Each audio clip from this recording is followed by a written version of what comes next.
తనరు ముమ్మారు చుట్టిన దర్భముంజితో క్రొమ్మి రంగు పలంచి గోచితోడ మలనున్న ధవళంపు ముద్దు పేలికతోడ ఇమ్మైన కృష్ణాజినమ్ముతోడ వలపలబెట్టిన వెలిజహ్నిదముతోడ రమ్య భస్వ త్రిపుండ్రములతోడ అక్షమాలికతోడ ఆ చిన్ని కూకటి జుట్టుతో మేధావి బొట్టుతోడ ఎడమకేలదనదు పొడవ దండము వ్రేల ఉంగరమును దర్భయును వెలుంగ గొడుగు పట్టి ఒటువు కుర్రడైతనియను శూలి మంచు కొండ చూలికడకు ఆ దర్భల్ని ముంజిగా కట్టుకున్నాడు, ఓ కృష్ణాజినం కట్టుకున్నాడు.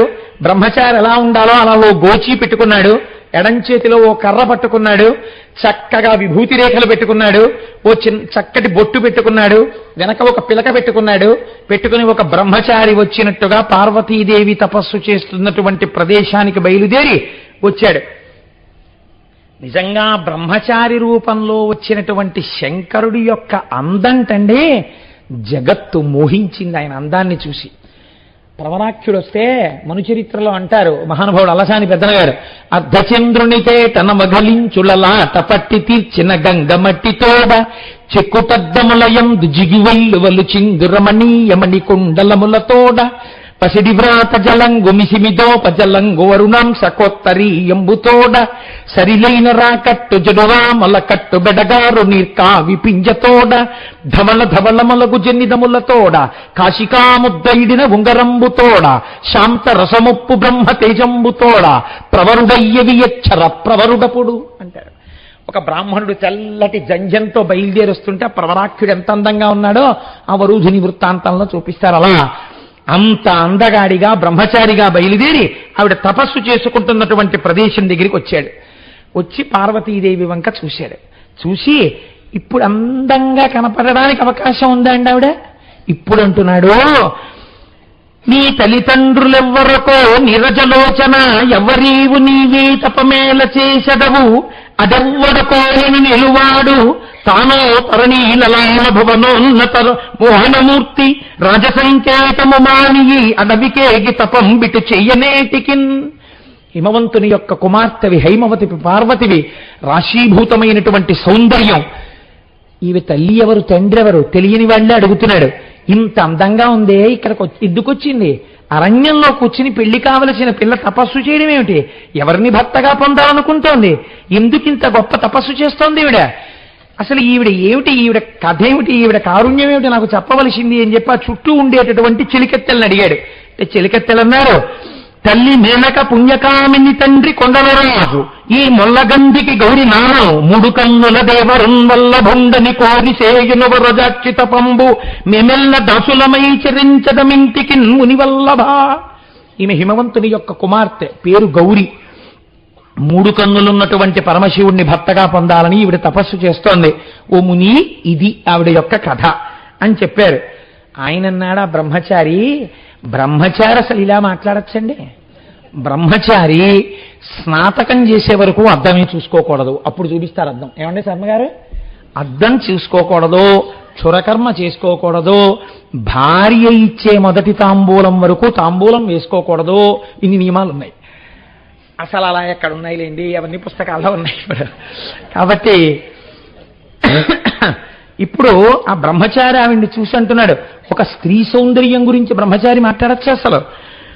కొండల రాజుగారపు కూతురువై నవయవ్వనాంగివై నిండిన లక్ష్మితో చెలులు నిచ్చలు గొల్వగ గేలిమై సుఖంబుండుటమాని సౌఖ్యముల నొల్లని జంగము వాని కోరి ఈ కొండకు ఒత్తురేవనట కుందుదురే ఇతటంతలోదరి. అంత అందమైన దాని హిమవంతుని యొక్క కూతురివి, మేనకాదేవి కూతురివి, పార్వతీదేవివి. ఎక్కడో ఆ జంగమదేవర పరమేశ్వరుడి గురించి నీకు తపస్సు ఏమిటమ్మా? నీలాంటి అందగత్తి ఎక్కడుద్దమ్మా? చూచితి నాగకన్యల, చూచితి దానవ దైత్యకన్యలం, చూచితి దేవకన్యల, చూచితి కేచర సిద్ధకన్యకల్, చూచితి మత్స్యకన్యల, చూచితి సాధ్యమునింద్ర కన్యకల్, చూచితి గాని ఏ ఎదల చూడ గిరీంద్రజ బోలు కన్యకన్. ఎందరినో కన్యల్ని చూశాను. సిద్ధ, గంధర్వ, గరుడ, కిన్నెర, కింపురుషాది దేవ గణముల యొక్క కుమార్తెల్ని చూశాను. ఈవిడకున్న అందం వాళ్ళెవ్వరికీ లేదు. ఇంత అందగత్తి ఏమిటి? ఆ శంకరుడి గురించి తపస్సు ఏమిటి? పాపం ఈవిడికి ఎవరు ఆయన ఫోటో చూపించలేదేమో. ఆయన ఎలా ఉంటాడో చెప్పలేదేమో, పిచ్చి తల్లి తెలియక శివుడంటే చాలా అందంగా ఉంటాడు అనుకుని తపస్సు చేస్తోందేమో. అసలు ఆయన ఎలా ఉంటాడో ఒకసారి ఈవిడికి నేను చెప్తాను, చెప్పాక కూడా తపస్సు చేస్తుందా? నిజంగా శంకరుడు ఎంత అందంగా ఉంటాడో ఆయనకి తెలియదా? ఆయనే కదా. కానీ చూడండి ఎంత టక్కరితనంతో మాట్లాడాడో.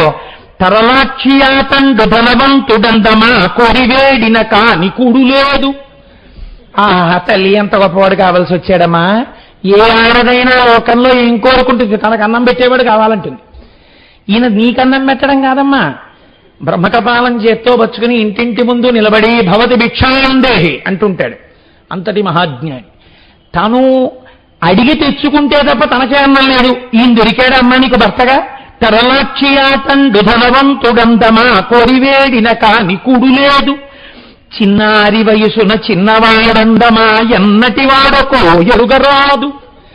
పోనీ ఏదో చిన్నపిల్లాడు చక్క చాలా అందంగా ఉంటాడు, ఏదో పెళ్లి 4 చోట్ల భిక్ష తెస్తే తెచ్చాడు, కానీ అబ్బాయి ఏమందం అందామా అంటే అసలు వయసు తెలుసుకోవడానికి ఎప్పుడు పుట్టాడో తెలుసున్నవాడు ఎవరున్నాడమ్మా? దీని గురించి ఎంత చిత్రం జరుగుతుందో రేపు పార్వతీ కళ్యాణంలో చూద్దరు. కానీ దృశ్యకావ్యంగా ఇక్కడ చూపిస్తాను దీని గురించి. ఏమిటమ్మా వయస్సే తెలీదు, తీరా పైకి చాలా బాగున్నాడు కదా అనుకుని చేసేసుకున్న తర్వాత నా వయస్సు ఇన్ని కోట్ల, ఇన్ని లక్షలు, ఇన్ని సంవత్సరాలంటే ఏం చేస్తావు? చిన్నారి వయసున చిన్నివాడందమా ఎన్నటి వాడుకో ఎరుగరాదు. ఆకార సంపదనతి మేటి అందమా ఆకారమెట్టిదో అరయరాదు. అబ్బా చాలా బాగుంటారండి అని చెప్దాం అనుకున్నారు అనుకోండి, ఏదండి ఎక్కడ ఉంటారంటే గుళ్ళోకి తీసుకెళ్తే ఇదిగో ఈ లింగమే చూడండి అంటారు. ఏదో ఆకారం ఏది? అసలు ఆకారం లేని వాడితో పెళ్ళేమిటమ్మా నీకు? కులగోత్రములు 2 తెలియుతమందమా తల్లిదండ్రులెవ్వరు ధరణి లేరు. ఆయన కులమేమిటో గోత్రమేమిటో కనుక్కుందామంటే ఆయన తల్లి ఎవరో తండ్రి ఎవరో ఎవరికి తెలియదు. తిరుపరొంటిగాడు దేవుండు చూడడే మాయమందుక పటమంత్రములను మగువ నిన్ను నెట్లు మరగించుకున్నాడు కాని తగినవాడు కాడు కాడు. బహుశా తల్లి నిన్నేదో మాయో మంత్రమో వేసేసి నిన్ను చిక్కించేసుకుందాం నీతో తపస్సు చేయించేస్తున్నాడు. నిజంగా పిచ్చి తల్లి, నిన్ను శంకరుడు గభాలన ప్రత్యక్షమైపోయి ఎత్తుకుపోయాడంటే ఎందుకు పనికి రాకుండా అయిపోతావమ్మా, ఇదేం తపస్సు ఆపేసేయన్నాడు. పోనీ లేవయా, ఆయనకి లేకపోతే ఏమిటి? మా నాన్నగారికి బోల్డ్ ఉన్నాయి, అందుకని మా నాన్నగారు ఇచ్చి నువ్వు పుచ్చుకుంటాడులే అంటావేమో.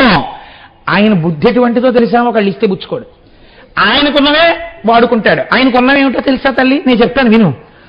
చీనాంబరంబులు చెలువప్పగట్టడు మద సింధురేంద్ర చర్మంబుగాని. ఇదిగోనండి మా ఆయనని ఎవరికన్నా పరిచయం చేద్దామని, అండి రండి వెడదాం చక్కగా, నువ్వు పట్టుబట్ట కట్టుకుని వడ్డానం పెట్టుకుని చక్కగా ఒంటి నిండా ఆభరణాలు వేసుకుంటే గభాలన గూట్లోంచి తీసో పుర్రెలమాల ఒకటి వేసుకుని రక్తం ఓడిపోతున్న ఏనుగు చర్మం ఒకటి కట్టుకుని మోకాళ్ళ వరకు వచ్చేస్తాడు. ఆయన నీకు కావాలి? రత్నకంకణములు రమణమై తొడగడు పనిలోక రాజకంకణము కాని. ఇంత జ్యువెలరీ బాక్స్ అక్కడ పెట్టి ఇదిగో రత్న కంకణాలు చాలా ఉన్నాయి, ఓ బ్రాస్లెట్ పెట్టుకోండి, ఓ కంకణం వేసుకోండి అంటే ఎందుకో నాకు ఉన్నాయని గభాల్లో పెట్టి తీస్తాడు. బుస్ బుస్ అని లేస్తాయి రకరకాల సైజుల పావులు.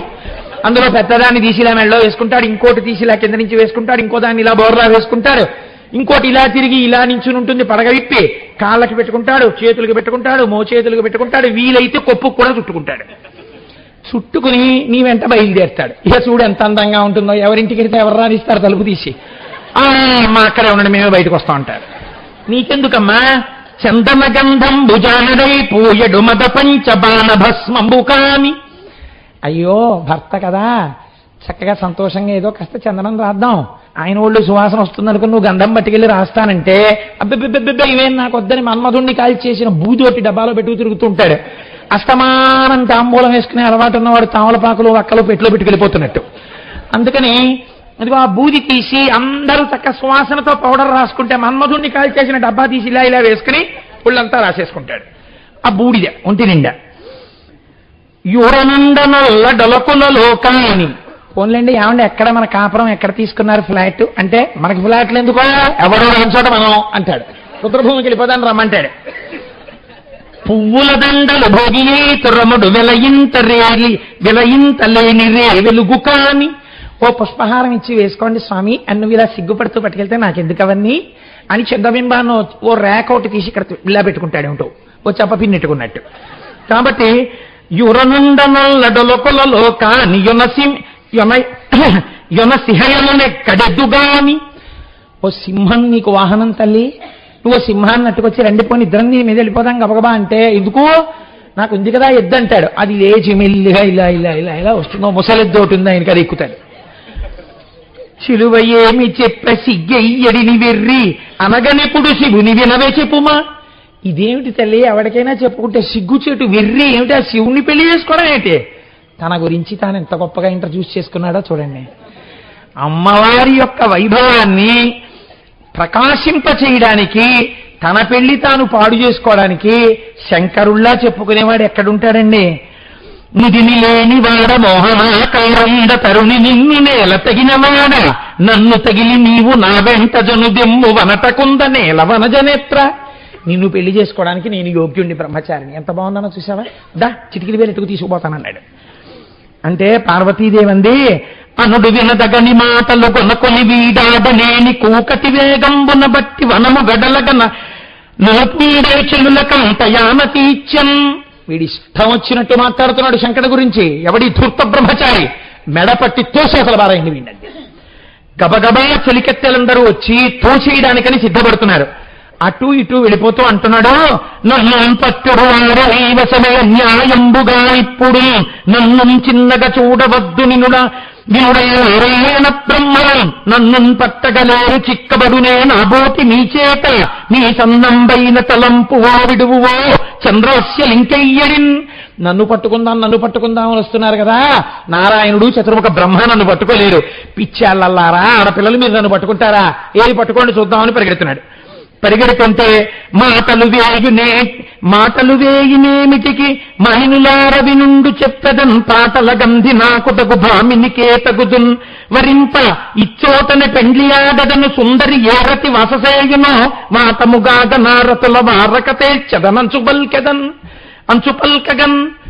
ఏమిటో మీరు నన్ను పట్టుకుంటానంటున్నారు కదా, నాకు తగిన పిల్ల ఈ పిల్లే. ఎవరడ్డొస్తారో చూస్తాను. ఇప్పుడే ఈ పిల్లని పట్టుకుని పీటల మీద కూర్చోబెట్టి తాళి కట్టేసి నా దాన్ని చేసేసుకుంటాను. మీరు నన్ను పట్టుకుని నన్ను తోసేయడం కాదు, పెళ్లి ఆపండి చూస్తాను ఎలా ఆపుతారు. ఇప్పుడు పెళ్లి చేసేసుకుంటున్నాను, సిద్ధపడండి అన్నాడు.